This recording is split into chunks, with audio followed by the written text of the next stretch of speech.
Once upon a time is a terrible way to start a story. And I know this is how we were brought up listening to stories. But in today's attention-deprived age, you've got to be more engaging from the off. Storytelling is the most important part of successful speaking. And if you get it right from the beginning, then your audience are going to be there with you for the entirety of your speech. One of my favorite stories is The Lord of the Rings. And I remember going to the cinema as a young boy and seeing the films for the very first time. By this point, I actually hadn't even read the books.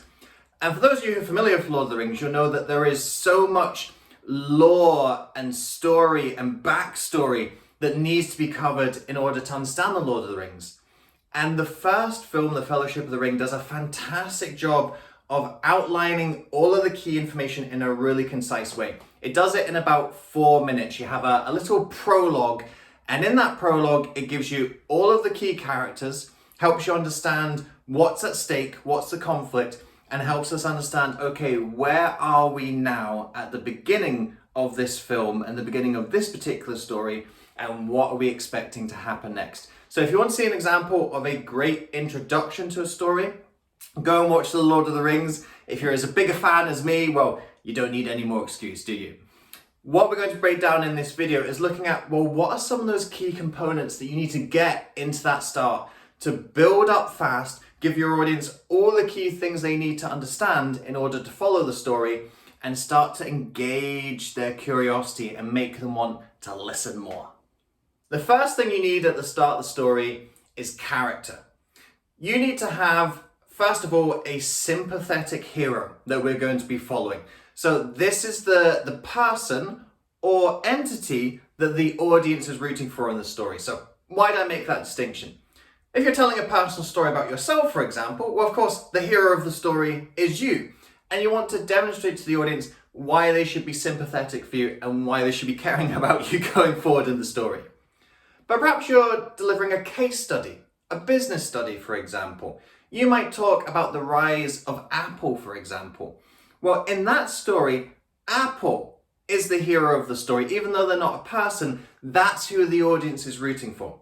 So right at the beginning of the story, you need to show us who is the character that we're rooting for and who are the other key characters that hero is going to interact with, both allies and enemies, because that's where we create the interaction and that's also where we create the conflict. Secondly, you need to outline the context. Where does the character find themselves in the beginning of the story? So your audience need to understand what is going on around the character, what are they going to be doing, how are they going to be interacting with the world, and what are they trying to accomplish in the story. And this is definitely an area where we can really get bogged down in the details. Like, we don't need to know it's a sunny day if that's not important. We don't need to know what sports result is on the TV if that's not important.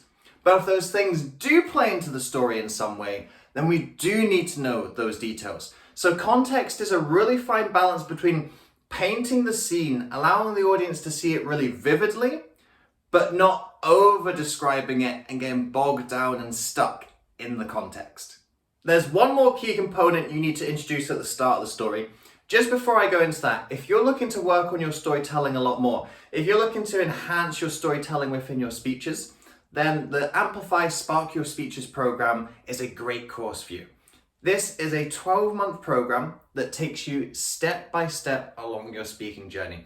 We have multiple storytelling modules there within the course. We look at some of the delivery aspects of how you make your storytelling engaging and entertaining. Storytelling, as I said right at the beginning of this video, is the most important part of speaking. And it's something that you can't work on enough. You can always get better at storytelling. You can always build those skills and abilities. To enroll in the Amplify Spark Your Speeches program, you either have an upfront payment of $297 or you pay monthly, $29 for 12 months. Either way, if the upfront payment after the 12 payments are $29, the course is yours for life.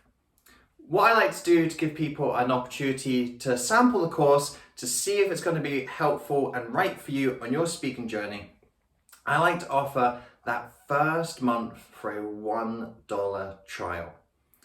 I've put the link to the course in the video description. There you can find out all the information about the different modules we cover in the course, how it's going to help you to grow and develop on your speaking journey, the testimonials that we have from helping people in the course. If you want to activate that $1 trial, you simply select the monthly installment option, click the purchase button, and at checkout, use the code YouTube. That's where you've come from, YouTube, and that will take your first month's subscription from $29 down to $1. You can come in for the first month, see if it's right for you. If it is, great. Keep on going for the next 11 months. If it's not right for you, that's fine. Cancel the trial. It's only cost you $1 to find out.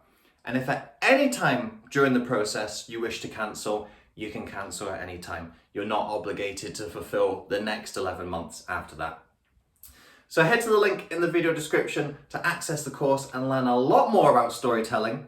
Here in this video, I've got one little nugget to share with you. The third aspect that you need to introduce at the start of a story is challenge. If there is no challenge and conflict in a story, the story's boring. If the hero doesn't have the literal or metaphorical dragon to slay, the literal or metaphorical princess to save, the story isn't interesting and entertaining. So you've got to show us what is the challenge that the hero is facing. The context that you set up helps us to understand the challenge. Your description of the character helps us to understand the hero's virtues, flaws, their motivations, their aspirations. So all of that is being painted to illustrate why we should be following this hero and why we should be caring for them as they face this challenge. And here's the key thing about challenge. This challenge needs to be a challenge that your audience resonate with. Because what you're doing with the story is you are painting to your audience, this is how someone solved the challenge. It's you, or it's a client, or it's a business in the field. This is how they solved the challenge. You can see a blueprint for how you solve the challenge too. And that's the power of story. The power of story is showing our audience the possibilities, showing that their challenges are not their destinies, showing that change is possible.